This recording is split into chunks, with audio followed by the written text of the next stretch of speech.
আসসালামু আলাইকুম গাইস, কেমন আছেন আপনারা সবাই? আশা করি সবাই অনেক ভালো আছেন। আপনাদের দোয়া এবং ভালোবাসায় আমরা অনেক ভালো আছি। তো আজকে চলে আসলাম একটি নতুন ভিডিও নিয়ে। তো আজকে আমি সারাদিন কি কাজ করলাম সেগুলো আপনাদের সাথে শেয়ার করব।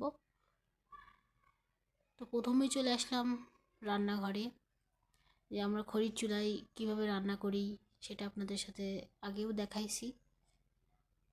আর দুপুরে আমরা রান্নাটাই চুলা মানে খড়ির চুলাতেই করি।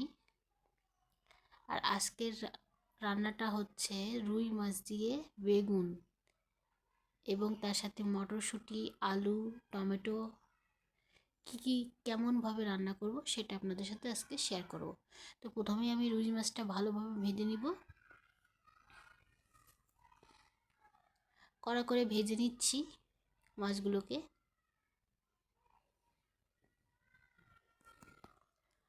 আপনাদের যদি আমার ভিডিওটি একটু হলেও ভালো লেগে থাকে অবশ্যই আমার চ্যানেলটিকে সাবস্ক্রাইব করে দিবেন, একটি লাইক দিবেন, কমেন্টের মাধ্যমে জানাবেন আমার ভিডিওটি আপনাদের ভালো লাগছে কিনা। সবসময় আশা নিয়ে থাকি যে ভালো ভালো ভিডিও আপনাদেরকে উপহার দেওয়ার। যদি কোনো ভুল হয়ে থাকে তাহলে ক্ষমার দৃষ্টিতে দেখবেন। আজকের দুপুরের মেনুতে আমাদের থাকছে করলা ভাজি আর রুই মাছ দিয়ে বেগুন। সাথে আরও থাকছে আইটেম, সেটা হচ্ছে বেগুন ভর্তা, টমেটো সালাদ, এগুলো তো থাকেই। তো আজকে স্পেশাল রান্না রুই মাছ দিয়ে বেগুন। খুবই মজা হয়েছিল তরকারিটা। আমি সব মাছগুলো এভাবে ভেজে নিচ্ছি।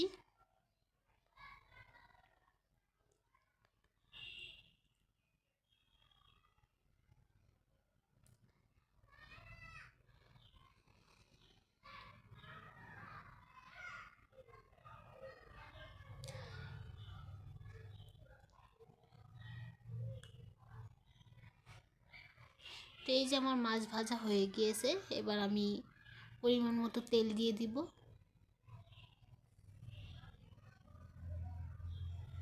পেঁয়াজ দিয়ে দিলাম, ভালোভাবে পেঁয়াজটাকে ভেজে নিব।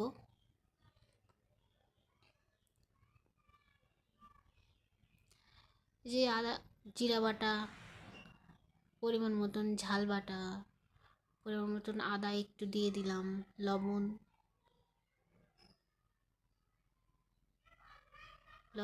হলুদ,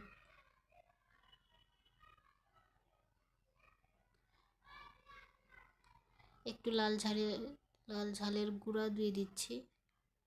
তরকারির কালারটা একটু আসে, ভালো লাগে দেখতে। আর আমাদের বাসায় সবাই একটু ঝাল খাই, এই জন্য একটু বেশি করে ঝাল দিয়ে দিচ্ছি। এই যে আমি মশলাটা একটু একটু করে ভালোভাবে কষিয়ে নিব।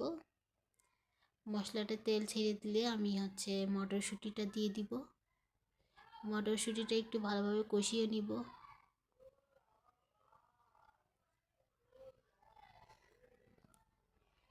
এই যে আমি মটরশুঁটিটা দিয়ে দিলাম।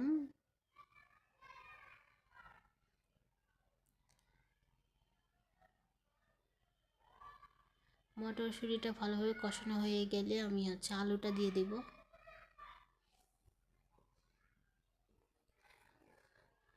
বেশি না, অল্প অল্প করেই দিয়েছি। আলু দুইটা দিয়েছি, একটা বেগুন, একটা মতো না, দুইটা আলু আর একটু মটরশুঁটি আর ওই মাছ কয়টা। তো এই যে আমার কষানো প্রায় হয়ে গেল, আলু মটরশুঁটি দিয়ে কষানো হয়ে গেল। এবার আমি পানি দিব, পরিমাণ মতো পানি দিয়ে দেব।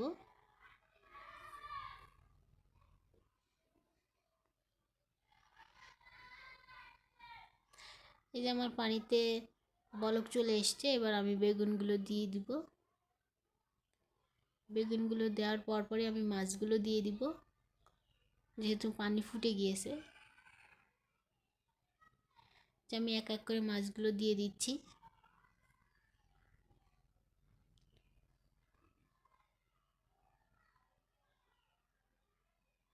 এখন আমি বেশ 15 মিনিট মতন তরকারিটা ভালোভাবে ফুটিয়ে নেব, যাতে সব মশলাগুলো মাছ, বেগুন, আলুর মধ্যে ভালোভাবে পরিপূর্ণভাবে ঢুকে যায়।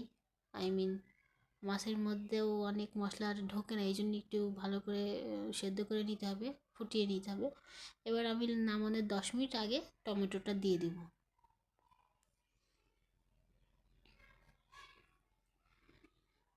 এভাবে আপনারা ট্রাই করে দেখবেন, তরকারিটা খুবই মজা হয়েছিল। এই যে আমার তরকারিটা হয়ে গিয়েছে, এবার আমি তরকারিটা নামিয়ে নেব। এই দেখেন আমার তরকারির লুকটা কত সুন্দর এসছে, খেতেও খুব মজা ছিল। এবার আমি করলা ভাজি করব, আর করলা ভাজি করতে কি কি লাগে আপনারা তো সবাই জানেন। তো আমার ভিডিওটি একটু দেখেন কি করছি। পেঁয়াজ দিয়ে দিলাম, ঝাল দিয়ে দিলাম। এবার একটু নাড়াচাড়া করে করলাটা দিয়ে দিব।